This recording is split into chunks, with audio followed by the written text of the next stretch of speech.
Hi, welcome to this video. Hello. Shall we...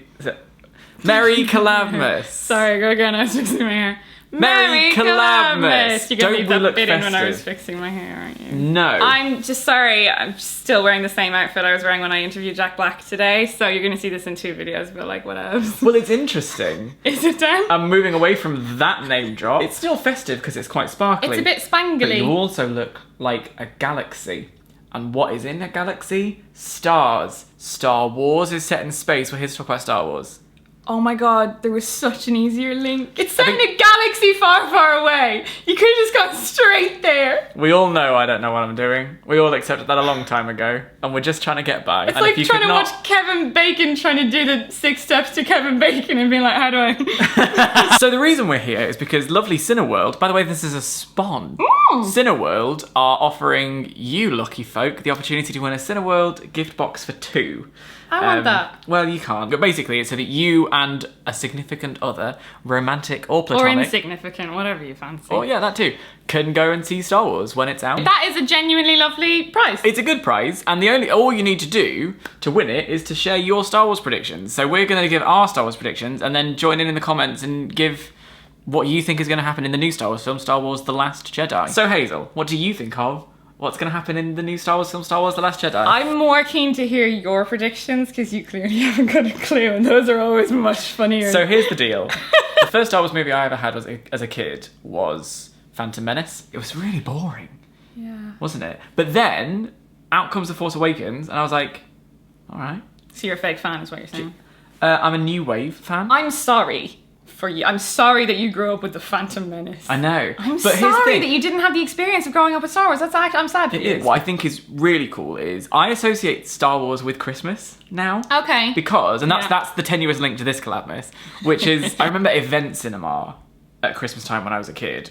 I had Philosopher's Stone and Chamber of Secrets. They were both Christmas movies. Number 3. And well, number 3 wasn't. Number 3 came out in July. Right. And then subsequently they were all summer blockbusters. But for some reason still in my head, Harry Potter is Christmas to me. Yeah, I get that. And the same with Lord of the Rings. That was Christmassy. I was gonna And say now Lord of the there Rings is going to is be a Christmassy. legion of kids who have Star Wars as their Christmas movie. Isn't that nice? Which is very nice. I think what's going to happen is there are going to be some fights. I still think The Last Jedi isn't what we think. I think it's The Last Jedi that was around. I think you're taking the piss, but actually, that's the thing. I think they're called Grey Jedi or something. Grey-Jedi. There is a mythology around an order of Jedi who are neither light nor dark, and that brings more of a balance to the universe, and that actually maybe all along we shouldn't have been. You know, it's very imbalanced to be light or dark. There's this whole thing of good and evil. It's why I like Game of Thrones. It's why I like Harry Potter. The characters are so in between. Yeah. And the fact that you've got Luke, who has always been this sort of poster boy for the good side versus the dark side. There's always that comparison from the very first Star Wars, so centered on just very basic archetypes. It was a very sort of Greek mythology type. Star Wars has always been that very sort of good evil thing, and it came out in the 70s when that was, you know, still kind of new and fun, and now they're updating it and they're going, well, look at all these other shows and films that are talking about characters in a much more complex way. So that's why you get that with Kylo, I think. Well, you also get that with Rey, I was going to say. with both, So yeah. we started in The Force Awakens with goodie versus baddie. And it seems like in between times, like in between the movies, without any of the actual narrative, we all as a collective have decided that they're going to be the opposite. Rey seems to struggle with her powers in a very Anakin Skywalker kind of way. When there was the scene where Kylo was interrogating her, she kind of flipped it on him, and there was like a moment of, is she enjoying this? Right, yeah, Like, yeah, there she's was. in his head, and she wasn't afraid. She seemed to be in control in that situation. Kylo, of course, when he, massive spoiler, kills his father, Han Solo, I mean, he's conflicted. We never fully got the impression that Kylo was full bad. It felt like in the same way that Anakin struggled with the dark side, he's struggling with the light. It's interesting that in the trailer for the new one, obviously we have the dear departed Princess Leia. There was a moment that they've hung on in the trailer of them looking at each other, which I guess is supposed to lead you to believe that he is going to have to struggle with whether or not he does the same to his mother and just completely let go any sense of love. But it's interesting that they're trying to plant that in our heads. they're trying to plant a seed. The whole thing about it was like, well, obviously Luke is Rey's father. And now there's, is he? Yeah. Because they were trying to make that so obvious. Either it's a double bluff and he really is, or she's a Sith. She could be a Palpatine. She I could read she be could be a Obi-Wan. Kenobi. She Yeah. could be a Kenobi. All they're doing is just planting all these things because they know that this is Star Wars. The whole world just wants to sit around just speculating. And, Yeah. and in the space between, they're so clever with the marketing that like in the space between movies coming out, people are talking the whole time about what it could be. What I like about the fact that we're all sat around talking about it and getting excited about what could happen is that I feel like they're going to back it up, because recently we've had a lot of films where you get so excited for the potential of what could be, and then they just let you down a little bit. And I've had this with wrestling in the past, and I've had this with TV shows in the past, and it feels like, without wanting to put too much on something, and like Yeah. it feels like they could actually do this well. If I had to put money on it, I would say this is going to be a good film. Right. I'm confident. There's been times I've gone into a beloved franchise thinking, oh, I'm not could really sure. mess.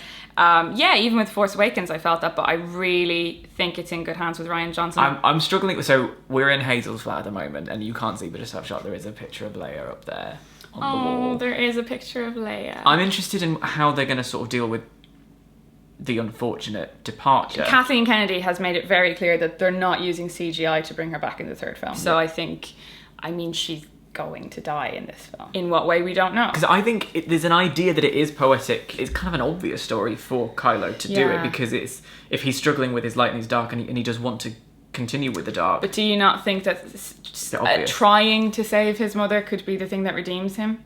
Do you think he would try at the last moment or change his mind and not be able to save her, but that could be the moment that turns him back? I'll counter that with, do you think that he could be going back to the light, trying to save his mother, and that pushes him further into the dark because he's not able to? That's entirely possible, because that's what happened with Anakin and Padme. Right. I think Kylo will be involved in Leia's death in some way. Yeah. But it will be a massive turning point for him one way or the other, and it of course it will be poetic for him to be involved in it, but I don't know that it's I think it's too obvious for him to just do it. I don't know, what if it was Rey? I don't know. Like, she's so struggling with her powers, and Luke seems like, why did Luke walk away? Why leave Rey on Jakku and just go for so long? Was she dangerous? Or was he trying to... Well, yeah, because they hid Luke and Leia because they were Anakin's kids and they were saving them from Anakin. Could it be the other way around? Like, could Rey have been a threat? I love the fact that it feels like it could be anything. Like, the thing with this movie is that we all have spent couple of years now thinking like, oh, I reckon this will be, I reckon maybe that, or it could be that, or it could be that, and we're now at the point where we've seen trailers, we've had all this time to think about it, and all of us are sort of going, it could be that, it could be anything, and we won't really know until the final credits are rolled. Like, it's great, and I'm sorry, I'm squirming because I keep thinking about it, and I'm like, you can tell my whole body is just like, what if she's a Sith? But like, she's probably a Sith, Dad. But what if she's a Sith? Because what would you do? Because it was always Palpatine versus Skywalker. It has been in 2 trilogies. Do you continue that legacy? And you have to have an antagonist and a protagonist, and Snoke, he's not, I have to stop cursing. Just beat me. Beat me. Be damned with Snoke. Am I saying Snoke or Snoke? You're saying Snoke. It's Snoke. I knew who you meant. He's not your central antagonist. He's a little I had a dream thing. about him the other Why? day. I don't know, he was just standing at the top, and then he turned around, and he was little, and was like... This is my prediction. This is the prediction I was going to finish tiny. on. My prediction that I'm going to finish on is that he's tiny. Yeah. Because you only ever see him as a projection. Yeah. And he's massive. Oh, which yes, means that Grand Master Snoke, and he's like this big old thing, and he seems really huge. And it's a whole Napoleon complex. He's tiny. I think he's like a He's this big. So I can't wait for Luke to be awesome and like do some cool stuff. Like, it's going to come down to the wire, and Luke's going to be like, no, I got this, guys. And then also, I'm really looking forward to the like Kill Bill style where she like trains to be awesome, and I'm imagining Rey doing one of those, and like a proper Rocky like montage scene. Okay. Like that, and then the lightsaber She runs comes up out. the steps on Skelly. Yeah, I really want that. One more of your excited ones. So many. Kind of really hope that Rey is a Sith and Kylo's the good guy, and it totally flips. And then in the third one, that leaves me really conflicted. Anyway, final prediction: do you think it's going to be good? Yes, I do. Good, because I do too. I'm very excited. That's our predictions. If you want to be in with a chance to win this Cineworld gift box for 2, which would be a great evening out, you can take your mate to see Star Wars. Please put your Star Wars predictions in the comments below. I will announce that soon. Until then, live long and prosper. I did that for that reaction. Merry COLLABMAS. May the Force be with you.